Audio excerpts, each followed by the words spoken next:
Welcome to day 49. Today, we're going to talk about a model that doesn't just learn to see what's there. It learns to imagine what could be there. Let's get into the Variational Autoencoder, or VAE. So a standard autoencoder is fantastic at compression. You give it an image, it shrinks it down, and then it reconstructs it almost perfectly. It's a great forger. But this leads to a pretty big question. How do we get a machine to move beyond just perfect copying and into genuine creation? By the end of this, you'll understand the clever probabilistic trick that makes this possible. The difference really boils down to the goal. A standard autoencoder, its mission is perfect reconstruction. It wants to recreate the input exactly as it saw it. But a variational autoencoder, a VA, it has a totally different ambition. Its goal is plausible generation. It doesn't just want to copy, it wants to learn the underlying rules so well that it can create new, believable examples all on its own. All right, let's build up the intuition for this. How do we actually make that jump from copying to creating? Let's stick with that forager analogy. A standard autoencoder sees an input, say a signature, and it learns to map it to a single, precise, compressed code. The whole process is deterministic. One input always leads to the exact same code. Now, a VAE is different. It's less like a forger and more like a master calligrapher.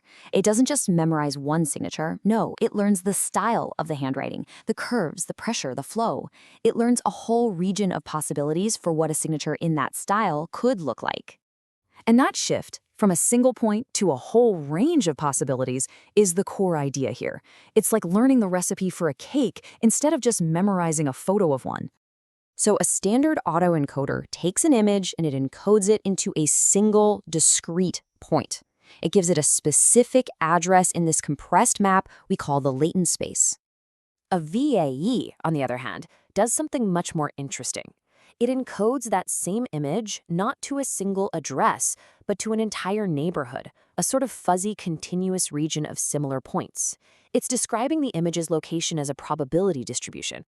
And this is where the magic happens. Because we now have this whole neighborhood to play in, we can just pick a new random point from inside it. We hand that new point to the decoder, and what do we get? A totally new, unique variation that still fits the original style.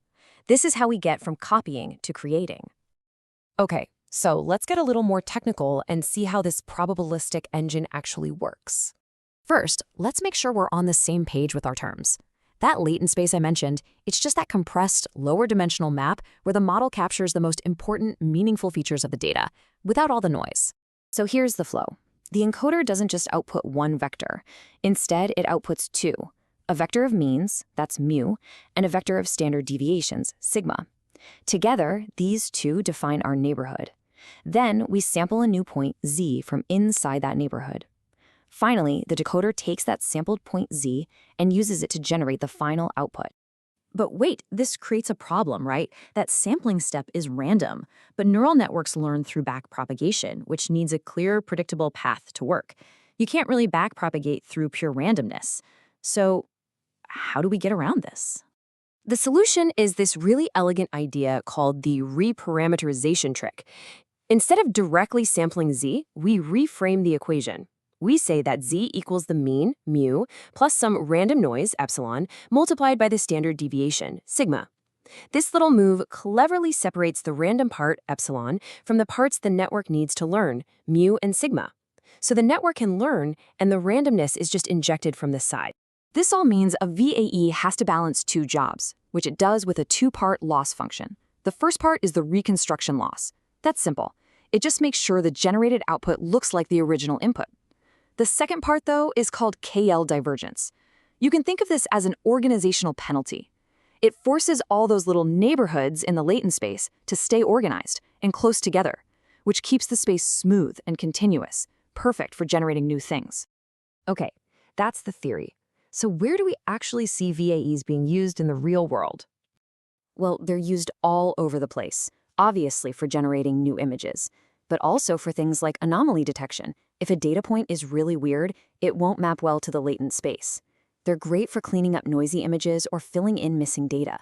And because the latent space is so smooth, you can do cool things like subtly shift a facial expression in a photo just by walking from one point to another in that space.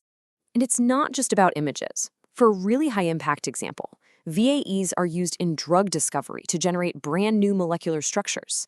By learning the latent space of existing effective molecules, they can suggest new candidates we've never seen, which could dramatically speed things up. So, let's tie this all together and recap that big generative leap we just covered.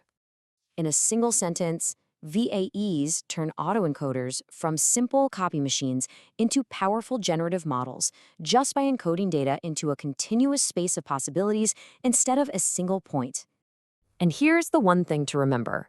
To truly create, a model has to learn more than just what something is. It has to learn the underlying statistical space of what it could be. And that right there is the essence of a variational autoencoder.